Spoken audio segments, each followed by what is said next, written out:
بسم اللہ الرحمن الرحیم۔ السلام علیکم، آپ دیکھ رہے ہیں الف نیوز اور میں ہوں آپ کے ساتھ ماجد علی۔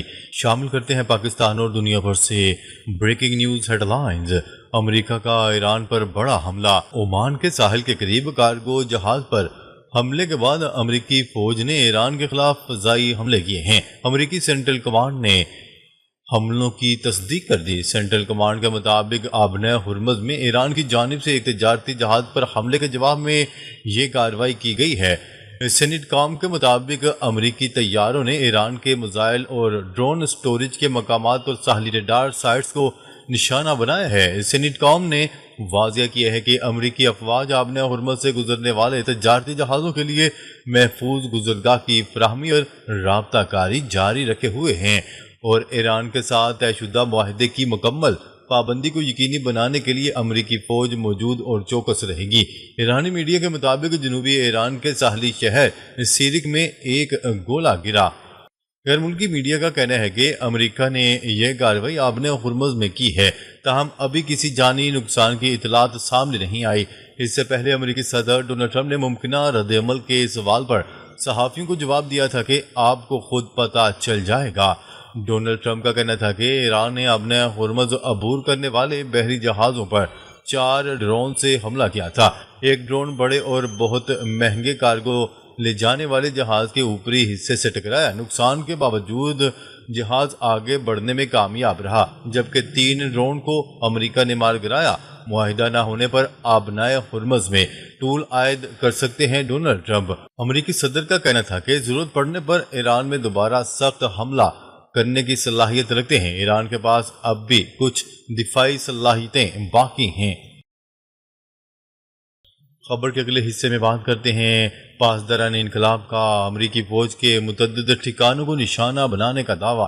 ایرانی پاسداران انقلاب نے بھی دعویٰ کیا ہے کہ خطے میں امریکی فوج کے متعدد ٹھکانوں کو نشانہ بنایا گیا ہے۔ پاسداران انقلاب نے خبردار کیا ہے کہ امریکہ کے کسی بھی اگلے حملے کو اب اور زیادہ سخت اور وسیع جواب دیا جائے گا۔ قبل ازیں پاسداران انقلاب کا کہنا تھا کہ امریکی افواج نے جزیرہ سیرک پر حملہ کیا ہے، جسے ایران نے پسپا کر دیا۔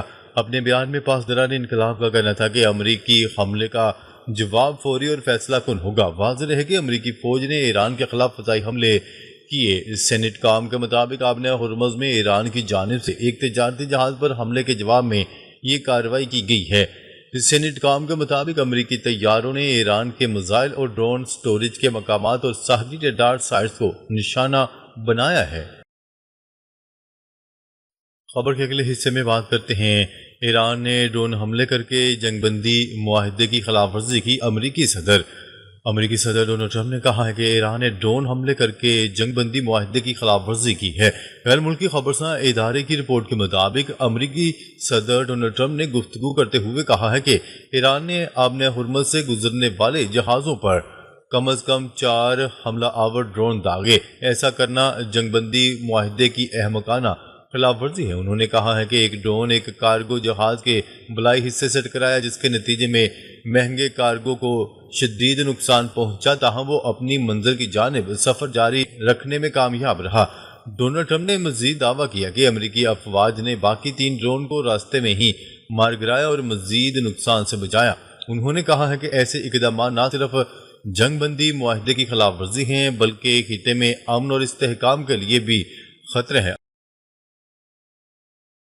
خبر کے اگلے حصے میں بات کرتے ہیں لبنان اور اسرائیل کے درمیان امن معاہدے کے فریم ورک پر دستخط۔ واشنگٹن میں لبنان اور اسرائیل کے درمیان فریم ورک معاہدے کی تقریب میں امریکہ، لبنان اور اسرائیل نے دستخط کر دیے۔ اس موقع پر امریکی وزیر خارجہ مارکو روبیو کا کہنا تھا کہ اس فریم ورک میں فوری سیکیورٹی اقدامات اور مستقبل میں جامع مذاکرات کے لیے ایک روڈ میپ شامل ہے۔ الجزیرہ کی رپورٹ کے مطابق انہوں نے امید ظاہر کی کہ یہ پیش رفت لبنان میں امن اور استحکام کے قیام میں مددگار ثابت ہوگی۔ روبیو نے مزید کہا، امریکہ چاہتا ہے کہ لبنان اور اسرائیل کے عوام ایک محفوظ، پرامن اور بہتر مستقبل گزار سکیں اور یہی اس معاہدے کا بنیادی مقصد ہے۔ امریکی وزیر خارجہ کے مطابق یہ فریم ورک حتمی امن معاہدہ نہیں بلکہ آئندہ مذاکرات اور اعتماد سازی کے اقدامات کے لیے بھی ایک انتہائی اہم بنیادی خاکہ ہے۔ تقریب کے دوران امریکہ، اسرائیل اور لبنان نے فریم ورک معاہدے پر باضابطہ دستخط کر دیے، تاہم معاہدے کی مزید تفصیلات فوری طور پر جاری نہیں کی گئیں۔ خبر کے اگلے حصے میں بات کرتے ہیں ٹرمپ انتظامیہ کا ترکیہ کو $700 ملین کے جیٹ انجن فروخت کرنے کا فیصلہ، کانگریس کو بھی آگاہ کر دیا گیا۔ رپورٹ کے مطابق کانگریس اگر چاہے تو 15 دن کے اندر اس فروخت کے فیصلے کو روک سکتی ہے، تاہم ٹرمپ کے پاس ویٹو کا اختیار موجود رہے گا۔ واضح رہے کہ کچھ امریکی ارکان کانگریس اس فروخت پر اس لیے اعتراض کر رہے ہیں کہ ترکیہ نے 2019 میں روس سے S-400 ایئر ڈیفنس سسٹم خریدے تھے۔ جنرل الیکٹرک کے تیار کردہ وہ ان جیٹ انجنز کو ترکیہ اپنے پہلے لڑاکا طیارے کان میں نصب کرے گا۔ S-400 سسٹم کی خریداری نے ترکیہ امریکہ تعلقات میں تناؤ پیدا کر دیا تھا اور امریکہ نے ترکیہ پر پابندیاں لگاتے ہوئے اسے F-35 لڑاکا طیاروں کی فروخت کا منصوبہ معطل کر دیا تھا۔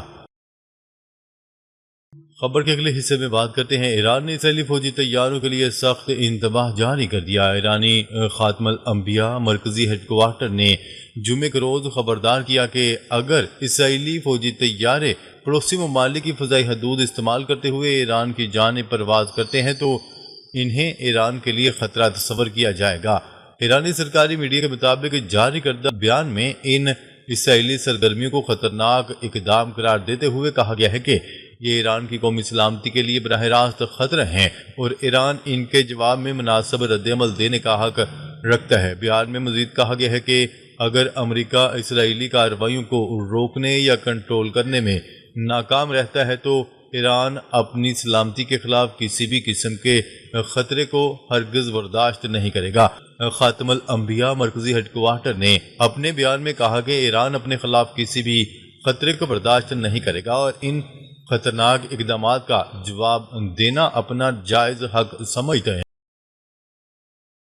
خبر کے اگلے حصے میں بات کرتے ہیں ڈونلڈ ٹرمپ کی یورپ کو 100% ٹیرف عائد کرنے کی دھمکی۔